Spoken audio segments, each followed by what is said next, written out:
3 men sentenced to life for brutal attack on woman. Judge Art Smith III handed down lengthy and severe sentences to Robert Johnson, Ketery Glover, and Joey Guerin, marking the conclusion of a trial centered on one of the most harrowing criminal cases the local community has ever witnessed. The crime, described by law enforcement as exceptionally heinous, involved multiple offenses, including abduction, assault, and arson, leaving the victim with both physical and emotional scars that will last a lifetime. Details of sentencing. Johnson and Glover were each sentenced to 6 life sentences plus an additional 95 years to be served consecutively. Their charges included aggravated assault, 2 counts, 20 years for each count; aggravated act with an object, 2 counts, consecutive life sentences for each count; aggravated sexual battery, 2 counts, consecutive life sentences for each count; rape, life sentence, without the possibility of parole; aggravated battery, 20 years; kidnapping with bodily harm, consecutive life sentence; hijacking a motor vehicle, 20 years; second-degree arson, 10 years; using a firearm to commit a felony, 5 years. Joey Guerin, who played a less central but still critical role in the crime, received 5 life sentences plus an additional 70 years. His charges included aggravated assault, 2 counts, 20 years for each count; aggravated sodomy, 2 counts, consecutive life sentences for each count; rape, life sentence, without the possibility of parole; aggravated battery, consecutive life sentence; kidnapping with bodily harm, consecutive life sentence; hijacking a motor vehicle, 20 years; second-degree arson, 10 years. Judge Smith, visibly moved by the gravity of the case, stated, "The brutality of this crime is unparalleled in my tenure as a Superior Court judge. The defendants' actions demonstrated a complete disregard for human dignity and life. Their sentences reflect the severity of their crimes and the need to ensure public safety." The events of the crime unfolded on New Year's Eve in 2013. According to testimony provided by the victim, she first encountered the 3 defendants at a social gathering on Garden Drive. The evening began innocuously, with laughter and a light-hearted rap battle in her car. However, the situation turned nightmarish when Glover and Johnson produced firearms and demanded that she drive them to another location. The victim recounted in court that Glover eventually took over driving and directed the group to an abandoned lot on Far Road. There, the men forced her to comply with their demands under threat of violence. What followed was a series of degrading and violent acts committed by the 3 men. The victim testified, "They treated me like an object. They passed me around like I didn't matter." Her tearful testimony left many in the courtroom visibly shaken. The attempted escape. After enduring hours of torment, the victim attempted to escape when the men tried to force her into the trunk of her own car. In her courageous effort to flee, she was met with weapon fire. Johnson and Glover fired multiple shots, striking her 10 times. Despite her injuries, the ordeal did not end there.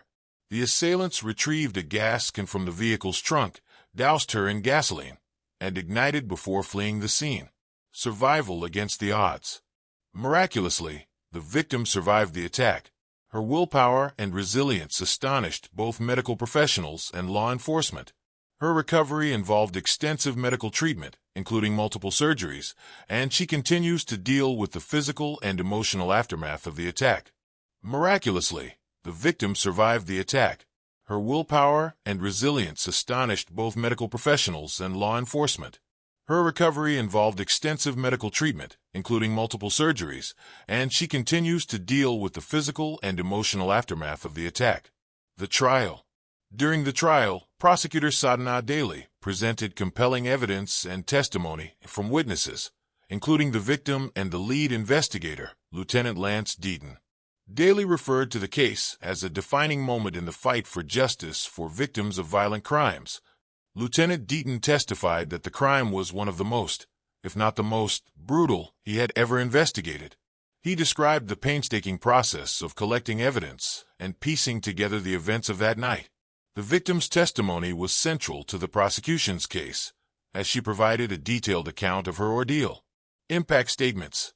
In a statement to the court, The victim's family expressed their gratitude for the justice served, but emphasized the lasting impact the crime has had on their lives. "Our daughter is a fighter," her father said, "but no one should have to endure what she went through. We hope this case sends a message that such acts will not go unpunished." Prosecutor Daley echoed these sentiments, stating, "This sentence is a powerful message to victims.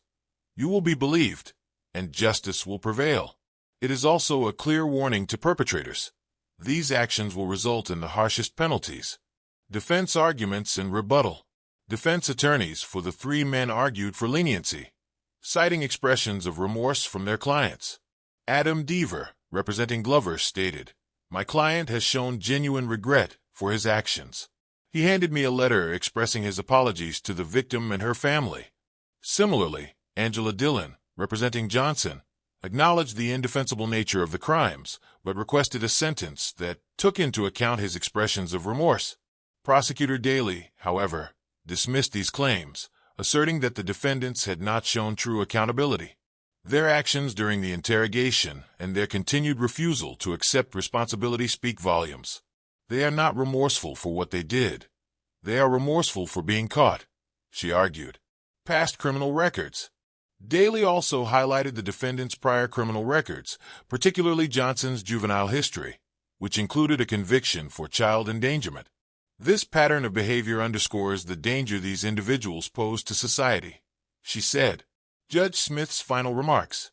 Before delivering the sentences, Judge Smith addressed the court, emphasizing the importance of accountability and justice. This case is a stark reminder of the depths of human cruelty, but also of the strength and resilience of the human spirit, he said. Community response and support. The case has sparked widespread discussion about the importance of addressing violent crimes and supporting survivors. Advocacy groups and local organizations have stepped forward to provide support for the victim and her family. Fundraisers have been organized to help cover her ongoing medical expenses, and counseling services have been made available to assist her in navigating the emotional toll of her experience. Community leaders have praised the bravery of the victim in coming forward and sharing her story, emphasizing that her courage has inspired many to advocate for stronger protections and support systems for survivors of violent crimes. "This case has brought our community together in an extraordinary way," said local advocate Maria Lopez. The outpouring of support shows that people are ready to stand with survivors and demand justice. Several community members have also called for increased funding for resources such as shelters, hotlines, and educational programs aimed at preventing violence and supporting those affected by it. Grassroots efforts have started to raise awareness about the need to address underlying issues such as systemic inequality and lack of access to mental health services. A message of hope. Despite the trauma she endured, the victim has become a symbol of resilience. Her story serves as a reminder of the importance of supporting survivors and holding perpetrators accountable. Community members have pledged to continue advocating for her and others like her, ensuring that their voices are heard and their needs addressed.